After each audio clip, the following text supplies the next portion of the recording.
Birria Tacos, a food sensation born in Jalisco, Mexico.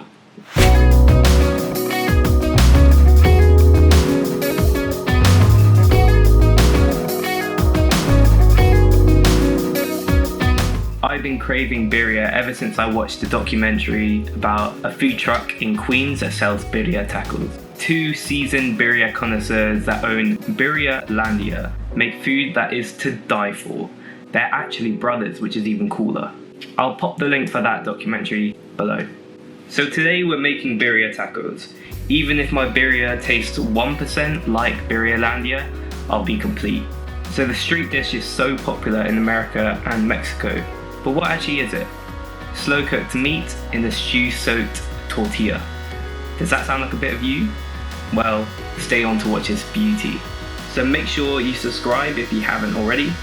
You're probably wondering why I haven't done a food video outside for such a long time. I'm here at Barry Island Beach and there's no sign to stop. This is our first time cooking inside. So let's see what we've been up to.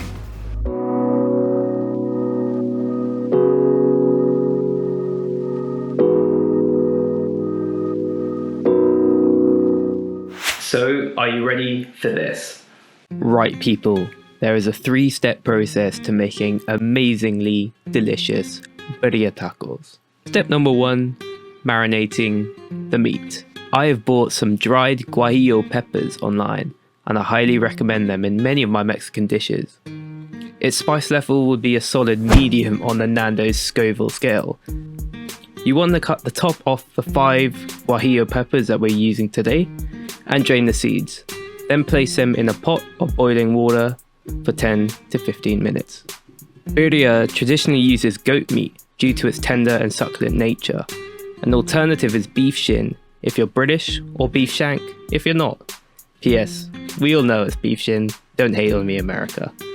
So go ahead and place 2 kilos of the beef onto a board, give them a quick slap, quarter them, and then season with salt and pepper.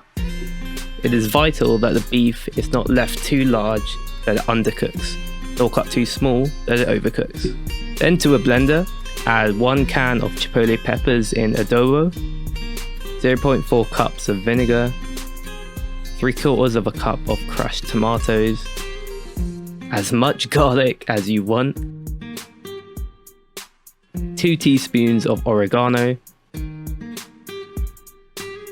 2 teaspoons of cumin, 1 teaspoon of smoked paprika, and finish off with the drained Guajillo peppers.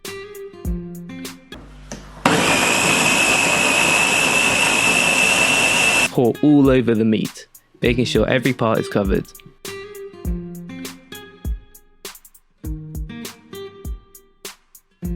You can give this a good old massage if you want, but that's optional. I'm leaving this for 24 hours to enhance the flavour, but if you're running short of time, I recommend 2 hours as a benchmark. So it's been about 24 hours and have a look at this meat right here.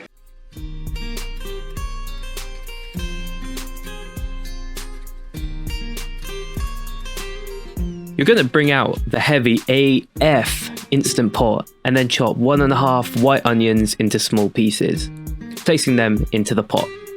Additionally, add the marinated beef, 1 cinnamon stick, 2 bay leaves, 1 teaspoon of salt, and 4 cups of beef stock.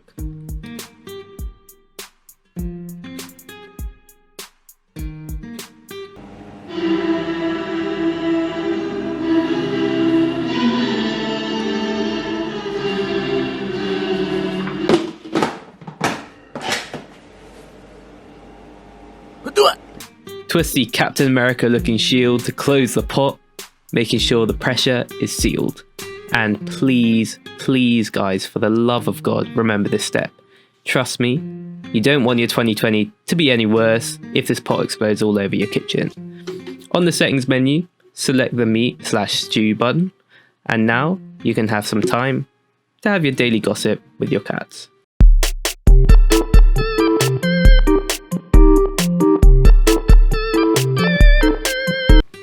Now, for the last 50 minutes, there has been an immense amount of pressure building up in the cooker, so naturally it would be idiotic to open the pot straight away. Trying not to make myself sound like a NASA scientist, I highly recommend using some tongs and standing away from the pot when opening the pressure seal. It allows all that air and vapour to release into the atmosphere without burning you. You'll know when the pressure has been released when it stops, but to be on the safe side, I usually give a minimum of 15 minutes because I ain't having a messy kitchen. Take out the juicy meat from the stew.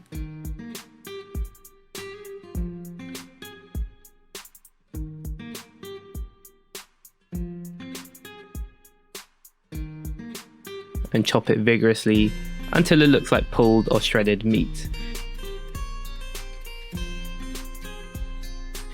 Then go ahead and place half of the meat into the bowl and the other half back into the pot to infuse with the stewy flavours.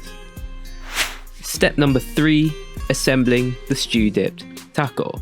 We grab our tortillas, and for this I recommend them being around 15 centimeters in diameter, ensuring the taco slots into your hand like the way you hold your iPhone. All the tortilla needs is that juicy, oily and flavourful stewy sauce to allow it to crisp up on our hot pan. Whack our pan on a medium-high heat and slap on that peppery tortilla. Working quickly, add our luscious meat to half of the tortilla and garnish with onion and coriander. Then drizzle a spoonful of that stewy liquid onto the toppings, ensuring a moistness to every bite. Once the bottom of the tortilla has crisped up to your liking, you're going to want to go ahead and fold the plain half over the toppings. Flip again if you want to have an even crisp level on the outer shell of the taco. Serve that onto a plate and repeat with however many you want to make.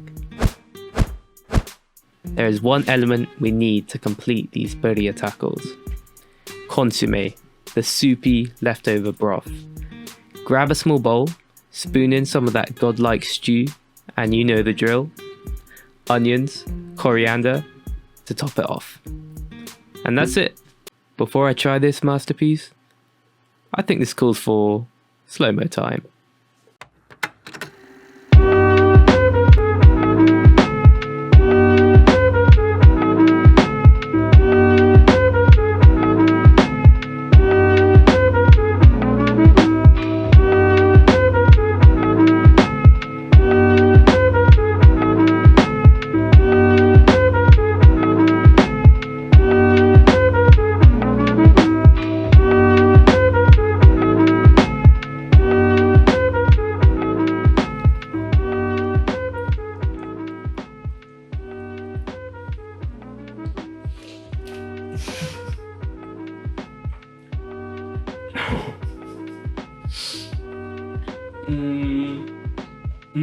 That is so tender.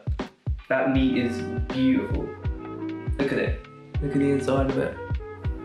The onions work so well with it, and you have to dip it in this sauce, the stew.